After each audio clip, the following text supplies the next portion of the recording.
You wake up with a bad taste in your mouth. You walk to the sink, grab a toothbrush, and fix the problem in 2 minutes. That feels normal now. But for most of human history, there was no plastic toothbrush waiting by the mirror. So how did people clean their teeth before toothbrushes? The first surprising answer is that many people did not think about dental hygiene the same way we do now. They cared about clean mouths, fresh breath, and getting food out of their teeth.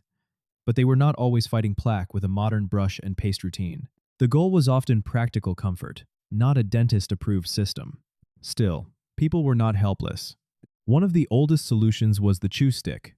You take a small twig, chew one end until it frays into soft fibers, and then rub that fibrous end against the teeth and gums. In effect, you create a tiny natural brush from a plant.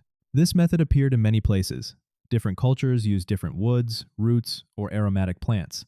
Some twigs were chosen because they were fibrous. Others were chosen because they tasted fresh, smelled pleasant, or may have had mild antibacterial properties. The famous miswak is one well-known example. Chew sticks solved several problems at once. They could scrape away debris, massage the gums, and sometimes freshen the breath. They were cheap, portable, and easy to replace. If your brush is literally a stick from the landscape, you do not need a factory to make it. People also cleaned their teeth with cloth. A person might wrap a rag around a finger and rub the tooth surfaces manually. That sounds simple, but it works on the same basic idea as any cleaning system.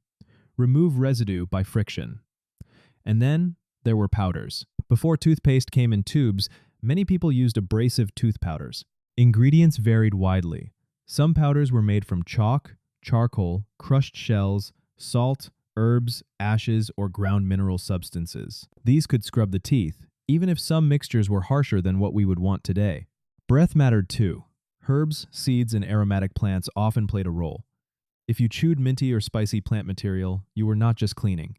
You were also masking odors and making the mouth feel cleaner.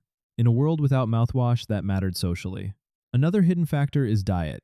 For much of history, many populations ate less refined sugar than modern people do. That did not make their teeth perfect, and plenty of dental problems still existed.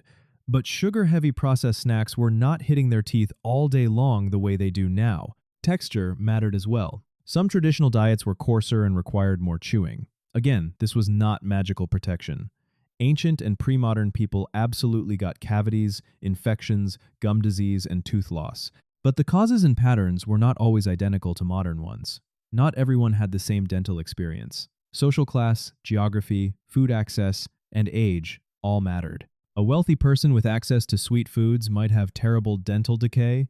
A rural laborer with a different diet might have fewer cavities but more wear.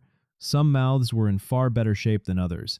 There were also ideas that were not very effective, or were outright bad by modern standards. Certain abrasive powders could wear enamel. Some old remedies contained substances we would never recommend.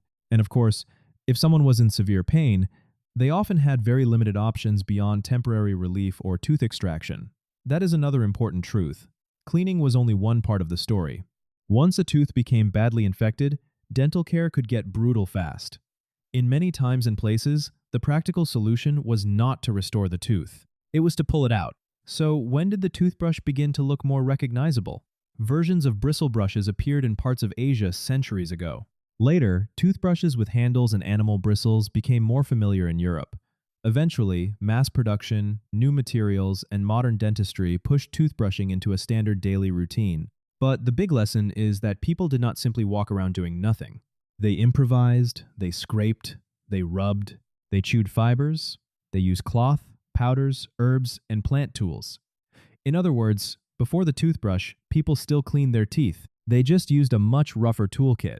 So, how did people clean their teeth before toothbrushes? Mostly through simple mechanical cleaning and whatever materials were available.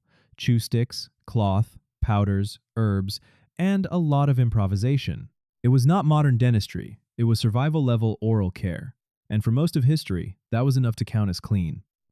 Please like and subscribe for more content like this. We really appreciate your support.